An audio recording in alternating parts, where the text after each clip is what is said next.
শুধু আমি বলতে চাই যে কখন একটি দেশে নারী নির্যাতন, এমনকি শিশুর উপর গণধর্ষণ এবং নির্মমভাবে খুনের ঘটনা এত ব্যাপকভাবে বেড়ে যায়, যখন সে সমাজ ভেতর থেকে পচে যায়।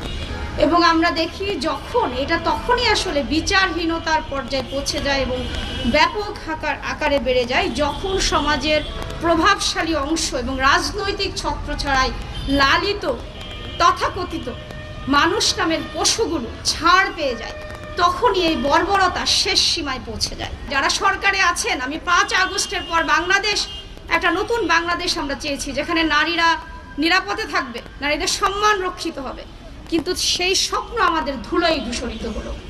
আমরা দেখেছি ক্ষমতাসীন দল এই 5 আগস্টের পর নির্বাচন পর্যন্ত 63টি ধর্ষণের সাথে তারা সরাসরি সংযুক্ত ছিল, এবং এখনো যে ধর্ষণ এবং নারী নিগ্রহের ঘটনাগুলো ঘটছে, আমরা দেখছি স্থানীয় পর্যায়ে রাজনৈতিক প্রভাবশালী ব্যক্তিবর্গ এটার সাথে সম্পৃক্ত। আমি বলতে চাই, যারা রাষ্ট্র ক্ষমতায় আছেন, এই শিশুদের আত্মচিৎকার এবং নারী নির্গ্রহের ঘটনাগুলোই আপনাদের তখ্ত উল্টে দেওয়ার জন্য যথেষ্ট।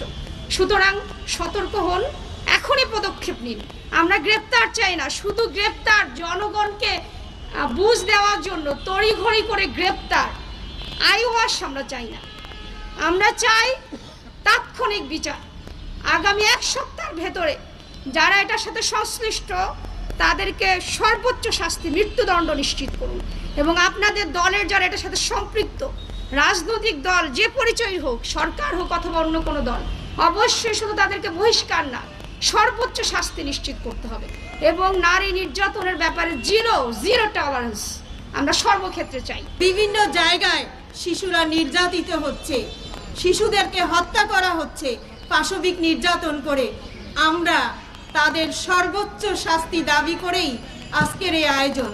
আমরা নারী সমাজের অধিকার, মর্যাদা প্রতিষ্ঠিত করতে চাই, শিশুদের নিরাপত্তা দিতে চাই, এবং এজন্য এই শিশুদের নির্যাতনের ক্ষেত্রে যারা এর সাথে জড়িত রয়েছেন তাদের সর্বোচ্চ শাস্তি আমরা দাবি করছি আমাদের সমস্ত অভিভাবক এবং পিতামাতার পক্ষ থেকে।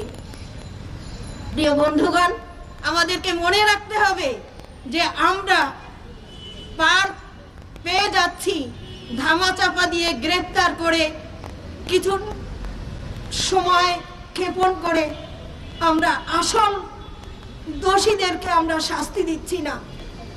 এটা একদিন নয়, একাধিকবার হচ্ছে। এ থেকে আমাদের সতর্ক হওয়া দরকার। এবং সাংবাদিক বন্ধুদের বলতে চাই, আপনারা আপনাদের জায়গা থেকে সঠিক বস্তুনিষ্ঠ বিষয়গুলো ব্যাপকভাবে প্রচার করে এই শিশুদের নিরাপত্তার জন্য, শিশু এবং নারী নির্যাতন বন্ধের জন্য আপনারা ভূমিকা রাখবেন এবং যথাযথ প্রচার করবেন। প্রধানমন্ত্রী কোথায় যান, কিভাবে হাঁটেন, কিভাবে বসেন, সব কিছু প্রচার করে। আর মানুষের উপরে যখন অত্যাচার, অবিচার, জুলুম হয়, এক একটা বাড়ি ঘরে যখন আগুন লাগাই দেওয়া হয়, এক একটা বাড়ি ঘরে হুমকি দেওয়া হয়, তছনছ করা হয়, এবং শিশুদের উপরে অত্যাচার নির্যাতন করা হয়, নারীদের উপরে অত্যাচার নির্যাতন করা হয়, সেগুলা কেন আপনারা প্রচার করেন না? আপনারা কি মনে করেন রেজেক কি সরকারের হাতে? রেজেক হলো আল্লাহর হাতে, সরকারের হাতে নয়। আপনার রেজেক কেউ কেড়ে নিতে পারবে না যদি আল্লাহ তাআলা আপনাকে রেজেক দেন।